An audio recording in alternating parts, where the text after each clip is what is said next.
Today we have a special request from one of the other members of the Platinum Patrol, the Raws. He wanted us to make a video where we talked about tier list with some random Gwent cards. So what I did is I took all the cards in the game and then I spun them in a wheel. And we got 20 random cards from Gwent. And we're going to put them on a tier list because why not? You see a lot of tier list videos. People must like it, so we're going to try it out. And Ross wanted us to do it, so we're going to do it. If you guys like it, maybe we'll do more of these. These don't take too long, so they don't really need to affect the regular videos we make. Just doing it today because we played 10 Siege games in a row. Well, 10 games against Stockpile Siege, and I can't make a video of 10 losses to Stockpile Siege. So we're going to do a tier list. And let's talk about the tiers. S tier is just basically best cards in the game. Either they make a deck, they just like are deck defining, they're completely considered to be too strong, or they're cards that you just see everywhere because they're so good. A tier is like really good cards. These are cards you see pretty commonly. They're in a lot of decks. In the decks they're in, they're very good. That type of stuff. B tier is like a good card. You could play it. These are the cards you kind of see slotted in as one-ups, or sometimes you swap them out depending on the meta. Maybe you want to change out a bronze for different bronze. Those type of cards where you can fit them into decks pretty well, but they're not usually the first choice people go to. C tier cards are like a little too weak. Maybe they need like a buff to like a provision or a point or something. Or they're too niche that they don't usually get to see play.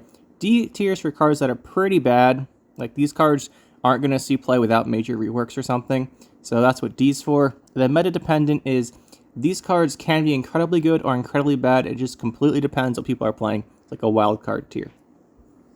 So yeah, that's the tiers here. Let's just start off real quick here. We got our on-crate Blacksmith. Used to be really good. Used to see this guy a lot in warrior decks. But I think we're going to have to put him down here in C tier. I think he's just like 1 point short, maybe, of being good. In warrior decks, he comes down for a 4/4, and then you can use him for those charges. But he doesn't quite make the cut in any warrior decks anymore. He used to be like an option you could put into warrior decks. Now he just doesn't quite make it. So give him a nice little C tier. Would like to see him be good enough. Arcaspore, on the other hand. Arcaspore is a good card for Deathwish decks. It thins the deck out. But the thing is, you don't even see it in all of the Deathwish decks anymore. People stopped running it thanks to the Brewis Ritual. You don't want to pull out 2 Arcaspores with it. So you actually don't see it quite as much anymore. It's somewhere between A and B. Right, it's definitely pretty good. It's a good thinning option. But since you don't see it in all of the, even all the Deathwish decks, I think I'm putting it in B tier. This could be an A, it depends. Axel 3 Eyes. So 5 for 7 that spawns a Cross, or 7 for 7 not deploy the melee, can boost by a lot for the beasts. That being said, Beast Skellige isn't quite good enough, and even if you boost by like 6 crows, that makes him a 13 for 7. That it takes so much setup, and that I'm not convinced that he's good enough. I want to put him in like, I think he's around like on-crate Blacksmith. By the way, within the tiers, I'm not ranking them, so like this doesn't have to be better than this one in the C tier. Now talking about cards that are actually really good, we have Bribery. So I think Bribery is at least an A tier card. You see Bribery not just in, well, it's a very good card in Assimilate decks, and a very good card in Double Cross decks. And those are pretty good decks. And the other thing is, you see Bribery not limited just to those decks. You see it sometimes slot into different decks. So I think Bribery is nothing to get a nice little A tier here. It's a good card for sure, and you see it in pretty much all those type of decks. Decoy. We have a very wide spread of cards on this one. I did this randomization here. So Decoy, there's 2 things with Decoy. I'm pretty sure with D's for Decoy, but Decoy, you can make niche combos with Decoy. They're just not good enough to be worth it in pretty much all cases. So I'm just going to say Decoy is a D tier card. It's not an, it certainly has potential, but I don't think it's worth it. Especially not, what's it, 6 provisions right now? Yeah, pretty sure it's 6. I have this nice little Gwent library here pulled up, so we can check on that, make sure I don't say anything too stupid. Yeah, it's 6 provisions. Maybe it's like a 5 or 4 provision gold, but at 6, it's too expensive. And its effect is too situational. Now we have the Failed Experiment. This is definitely a good card for Poison. Question is, how good is Poison? It doesn't define the Poison deck, but it's a good card in it for sure. I'm between A and B again. I think it probably fits in here along with Bribery. Either that or in here in B. It's one of these 2. Because all the Poison decks run Failed Experiment, and people experimented with it just put the poison just to use this thing. So I'm pretty sure we'll stick it in A tier. So I think it is a very good card in the poison decks. Another card that is very good in poison is Geller. Now Geller, I'm tempted to go S because he is very good in not just poison decks. Question is he good enough to see an S tier slot? I don't quite think so. He goes very, very well with the experiment. The thing is, he goes in other decks as well, where you could boost your tokens. But now that he has that cooldown 1 with immunity, you can't spawn like 5 tokens and play him on 6 cards and boost like 5 guys with the coins. I think he's a good A tier card. We might come back and change these afterwards. I just looked up how to pronounce this lady's name, and I already forgot. Agaloom, is that it? Agaloom? Well, basically this bottom category is created just for her, because she is entirely dependent on the meta. She was much, much better before the...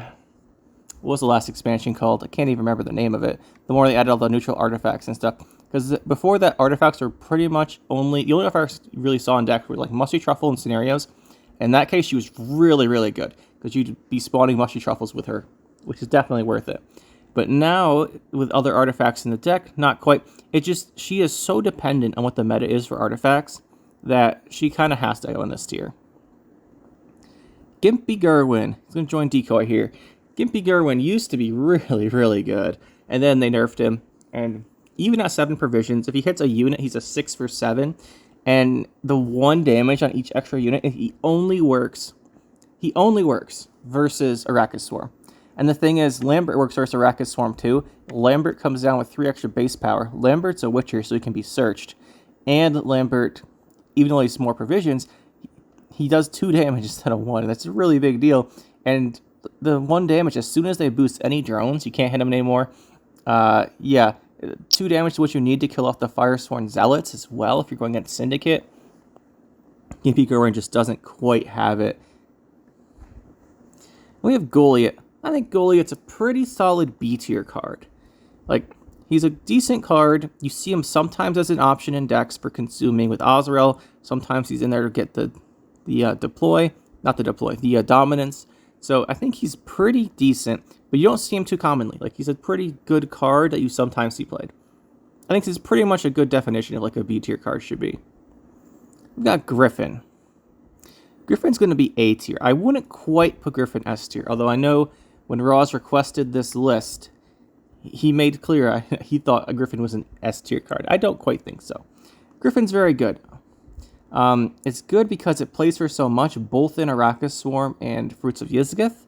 It plays for 9, and then you got the Megascope on it. It's one of the best Megascope targets in the game, and you can do stuff such as use Ghoul on it, although Ghoul's not played anymore, sadly. I really like Ghoul, but you see him used for that. You can use Ghoul on it, you can use Megascope on it. It triggers Dominance, it triggers Thrive. You can discard it with Emelrith. You can use Mamuna on it. It's a really good card. I just wouldn't quite put it S tier because it doesn't really define the decks it's in, and it's only in like certain decks. Haunt, on the other hand, straight to S tier. I'm pretty sure all the scenarios go straight to S tier just because they're so powerful on their own, and they typically define a deck. Except for Vi with Haunt. Vi defines the deck, not Haunt, but you can use Haunt in non-Vi decks. And Haunt is very, very powerful. There's so many points concentrated in it. It synergizes so well with Deathwish decks. It gives you the 3 consumes, which is fantastic for those decks. Because you're playing the Deathwish cards, and usually to set up the consumes or play them afterwards. Once you play Deathwish cards, they could get locked. But Haunt just gives you those 3 consumes right away. It's fantastic for those decks. So I'm pretty sure it's an S tier card. Yorvis Gambit used to be a deck-defining card for traps. Now, you don't even see it, not even in trap decks. So I'm going to slip it down to C. I don't think it's quite D tier. I think Yorvis Gambit either needs a provision buff. Well, mostly just needs a provision buff. It's what, like 12 provisions? It's so expensive. We're just going to double check on that right here real quick. Gambit. Yeah, it's 12 provisions. They buffed it from 13 to 12, I remember that. But it's so expensive. Maybe if it was a 10 provision, it might see play. Traps as well are not a very popular deck, so don't get much love, but It just needs. I think Jorvis Gambit could be good with a little bit of changes to it. Then we have Moral, a card I have made an entire discussion video on, so we won't go in too depth here. He's B tier. He's a good option, but usually not the first choice in decks. Even in decks like Poison Syndicate and Nilfgaard Poison, he doesn't quite make the first cut usually. And that's because those decks like to have Devotion. But I still think he's a good option. So pretty much nice little B tier card here. Red Riders is a great card in Monsters White Frost. Especially if they changed it. I don't quite think it's A tier. No, it's probably A tier. It goes in all the White Frost decks. It only goes in those decks, but it's quite good in those decks. These tiers are going to be pretty expansive, by the way, because it's a pretty wide power range of cards in the game. Is it better than Moral? It sees more play than Moral in those decks. I think it's probably like low A tier for the Red Riders. We have Salamander Lackey. C tier. I'm pretty sure it's C tier. This is the one where you pay a tribute. When you pay tributes, you gain a coin. It's not bad. The problem is, tributes usually cost more than 1 coin, so it's not 1 point per turn. Which is pretty unfortunate, because I think that might be the issue here. It's not. It comes down as a 4 for 4. It doesn't quite have the stats. It doesn't quite have the payoff, so C tier is about where it belongs. Then we have Simum. This is the bomb that does 3 damage. Jetblow moves the adjacent ones. Also, I think C tier. The other bombs are much better than this one. Well, not all the bombs, but the ones you see that see play. Well, I guess you don't see bombs anymore. But bombs that used to see play are. It's better than those. Well, it's worse than those. That's why I say those are better than it. And you don't see bombs that much anymore. I don't think it quite cuts it. It is interesting that the Death Blow, you have Death Blow move, because making a bomb moves and then does bleeding and damage. This one moves the ones adjacent, which is also kind of annoying, because usually you want to hit the thing. I guess you usually play something that's row locked early, and you want to move it, but you have to have something next to it to move it, and that kind of makes it really awkward to use, and the movement effect's really difficult to get to work for you. So that's why we're putting this one in here.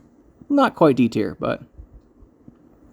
And a card going straight to S tier is Siege Master. Yeah. So... Take a look at Siege Master real quick. He's got that 1 armor, 1 power. I don't think they have the history there. Yeah. But yeah, he got nerfed. They reworked him to 4 provisions with 2 power, or whatever they did. It was crazy. They buffed him to... They nerfed him to 5 provisions. They nerfed his power from 2 to 1. And you still see it in every single Northern Realms deck. Even decks that aren't playing... Well, every Northern Realms deck is basically a Siege deck at this point. But if you see it, even other decks, they'll run it sometimes. Which is crazy, especially before it got the change from 2 power to 1 power, 1 armor. You saw it even in the non-siege decks. People run like a couple siege engines just to have this card in their deck. Along with like Rafard's Vengeance. It was so good. So I'm pretty sure this is an S tier card. It's very, very good still. You got Vabjorn. Let's tutor out your raid for you. I think he's a A tier card. Vabjorn's good. Like, he gets you your raid. Usually it's going to be your Blood Eagle. You want to have a tutor to get that. And you can get different raids if you want to. He's at 8 provisions, 2 power, like most of the tutor cards. I think he's just a good card. I like to see Vabjorn in my deck. Put him in there all the time. But yeah, he's pretty good. And then the last card for today will be Yennefer Conjurer. Fun fact for you guys. I don't know if I've shown you guys before. Yennefer Conjurer is my favorite card in the entire game, and it's the one I have the premium artwork for as my profile picture and the one that is on the play button to search the game for. However, despite that, I will admit it is a C tier card. Yennefer, despite how much I like Yennefer Conjurer, she doesn't quite have enough. Like, her effect in theory can be incredibly good. The problem is it's usually not, and she's a 5 for 9. Too easy to remove. The effect doesn't always go off. If it does go off, it's usually like 1 damage. You don't see those dream situations of zapping on their whole boards anymore, which is unfortunate because that was really satisfying. So I put her in C tier. I'm not putting her in D tier. She's definitely C tier. Put her up here because I like her the best. But yeah, let's take a look over this, see if we have any changes here. I think this is good. The only ones I would consider maybe moving are like, what's it? maybe Abomination. These two like might be high B, low A for these guys, but I think the rest of this makes sense. Let me know what you guys think. Did I put these guys in the wrong tier? Should we continue this series? It was it was a bit of fun. Didn't take too long. And yeah, we can continue this if we want to. I know Roz wanted to see it, so I threw it in today. But if you guys like it, let me know if we should keep going.